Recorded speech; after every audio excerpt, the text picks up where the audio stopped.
ഈ പറയുന്നതിനോട് ഞാൻ യോജിക്കുന്നില്ല. ഞാൻ ഇപ്പോഴെന്നല്ല മുമ്പും പറഞ്ഞിട്ടില്ല അങ്ങനെ. അതായത് ഓഫ് പ്ലാൻ ഇൻവെസ്റ്റ് ചെയ്താൽ നിങ്ങൾക്ക് ഫ്ലിപ്പ് ചെയ്ത് ഭയങ്കര ലാഭം എടുക്കാൻ പറ്റുമെന്നുള്ളത് അങ്ങനെ ഒരു കാലഘട്ടം നമുക്കുണ്ടായിരുന്നു. 2021-22 കാലഘട്ടത്തിൽ അങ്ങനെ ഒരു സംഭവം ഉണ്ടായിരുന്നു. പക്ഷേ ഇപ്പോൾ നമ്മൾ ആ ഒരു മൈൻഡ് സെറ്റിലൊക്കെയാണ് നമ്മൾ ചെയ്യുന്നതെങ്കിൽ 90% സാഹചര്യത്തിലും ആസ് ആൻ ഇൻവെസ്റ്റർ ഫെയിൽ ആവാനേ സാധ്യതയുള്ളൂ.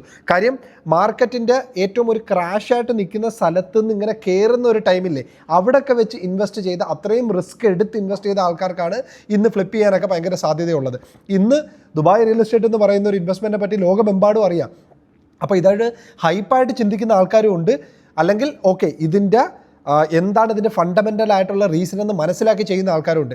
സിമ്പിളായിട്ടൊരു ഒറ്റ കാര്യം മനസ്സിലാക്കുക. ദുബായ് റിയൽ എസ്റ്റേറ്റ് എന്ന് പറയുന്നത് ഒരു റിയൽ എസ്റ്റേറ്റ് ഇൻഡസ്ട്രി, ആ ഒരു കാറ്റഗറിയെ മാത്രം നമ്മൾ നോക്കുകയാണെന്നുണ്ടെങ്കിൽ ഉറപ്പായിട്ടും ഇതുകൊണ്ട് ഒരു രീതിയിലുള്ള ബെനിഫിറ്റും കാര്യങ്ങളും ഉണ്ടാകത്തില്ല. ഇതൊരു ബബിളായിട്ടേ ഫീൽ ചെയ്യത്തുള്ളൂ. എന്നാണോ ഇവിടുത്തെ അജണ്ടയുമായിട്ട് ക്ലബ്ബ് ചെയ്ത് നമ്മളൊരു സാധനം വായിക്കുന്നത്, അതായത് ഇവിടെ അടുത്ത ഇത്ര വർഷത്തിനുള്ളിൽ എന്ത് വേണം, അതേപോലെ ഇവിടെ വരുന്ന പോപ്പുലേഷനെയും ഇവിടെ ഉണ്ടാവുന്ന സപ്ലൈയും ഇവിടെ ഉണ്ടാവുന്ന ഡിമാൻഡിനെയും എല്ലാം കൂടെ ബാലൻസ് ചെയ്ത് അതെല്ലാം കൂടെ കൂട്ടിക്കിഴിച്ചിട്ട് അടുത്ത ഇത്ര വർഷത്തിന് ശേഷം ഇവിടെ എന്തൊക്കെ കാര്യങ്ങളാണ് ചെയ്യാൻ ഉദ്ദേശിക്കുന്നത് എന്നുള്ളൊരു പ്ലാനില്ലേ, അതെല്ലാം കൂടെ ആയിട്ട് ക്ലബ്ബ് ചെയ്ത് നമ്മൾ ഈ പറഞ്ഞ റിയൽ എസ്റ്റേറ്റിനെ വായിക്കുമ്പോഴത്തേക്ക് നമുക്കിത് ഓക്കെ ഇത് യുക്തിപരമായിട്ടുള്ളൊരു ഇൻവെസ്റ്റ്മെൻ്റ് ആണെന്ന് ഫീൽ ചെയ്യത്തുള്ളൂ. അത് ഈസി ആയിട്ട് മനസ്സിലാക്കാൻ ഞാൻ കുറച്ച് നമ്പേഴ്സ് ഇപ്പോൾ സ്ക്രീനിൽ കാണിക്കാം.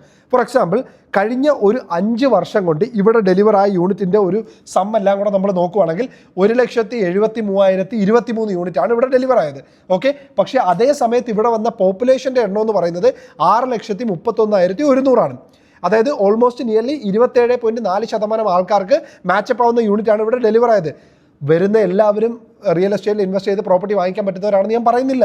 പക്ഷേ അടുത്ത 5 വർഷത്തേക്ക് ഇവർ പ്ലാൻ ചെയ്ത് വെച്ചിരിക്കുന്ന പ്രോപ്പർട്ടിയുടെ സപ്ലൈ, അതായത് ഓൾറെഡി അനൗൺസ് ചെയ്ത് വരാൻ പോകുന്ന സപ്ലൈയുടെ എണ്ണമാണ് 3,42,000 എന്ന് പറയുന്നത്. ഇനി നിങ്ങളൊന്ന് ചിന്തിച്ച് നോക്കേ, ഇവിടെ ഇപ്പോൾ നിയർലി ഒരു വർഷം നമുക്ക് 2 ലക്ഷം അടുപ്പിച്ച് ആൾക്കാർ വരുന്നുണ്ട്.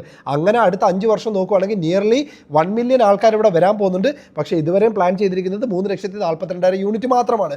അതായത് ഇത് പ്രോപ്പർലി ഒരു ഡിമാൻഡ് ആൻഡ് സപ്ലൈ കളിയാണ്.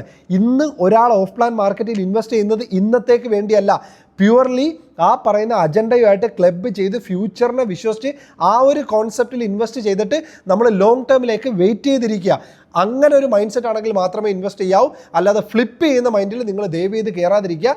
ഇനി ഓവർ ദ ടൈമിൽ, ഇപ്പോൾ 7 കാലഘട്ടമാണ്, ഓവർ ദ ടൈമിൽ ഫിസിക്കൽ അസറ്റ് ആര് ഹോൾഡ് ചെയ്യുന്നു അവർക്ക് നല്ല രീതിയിൽ പവർ ഉണ്ടാവുന്ന ഒരു കാലഘട്ടം വന്നിരിക്കും. അത് പണ്ടുണ്ടായിരുന്നു, ഇനിയും ഫ്യൂച്ചറിൽ അങ്ങനെ ഒരു സംഭവം വീണ്ടും തിരിഞ്ഞു വരും. അതുകൊണ്ട് നിങ്ങൾ ആ ഒരു വിഷനെ വിശ്വസിച്ച് ഇൻവെസ്റ്റ് ചെയ്തിട്ട് വെയിറ്റ് ചെയ്തിരിക്കുക.